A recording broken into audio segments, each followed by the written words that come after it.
வணக்கம்.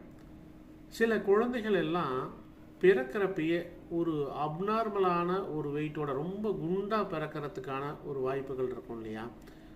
அது அப்படி பிறந்தாங்க அப்படின்னா அவங்களுடைய ஜாதக அமைப்பு எப்படி இருக்கும் அப்படின்னு பார்க்கலாங்க. முதல்ல அவங்க சர லக்னங்களில் பிறந்திருக்கணும். அப்போ அப்படி இருந்தால் இது ஒரு ரூல் தான். அது சர லக்னம் அப்படின்னா மேஷம், கடகம், அதுக்கு அடுத்தது துலாம், மகரம், இதெல்லாம் சர லக்னங்கள்.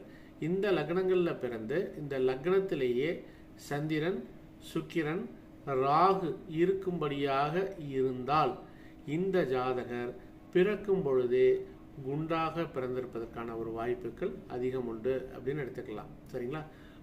அந்த உடல் பருமன் அப்படிங்கிறது போக போக குறையலாம், தசாபுத்தியை பேஸ் பண்ணி, இல்லை அப்படியே இருக்கிறதுக்கான ஒரு வாய்ப்புகளும் அதிகமாக உண்டு.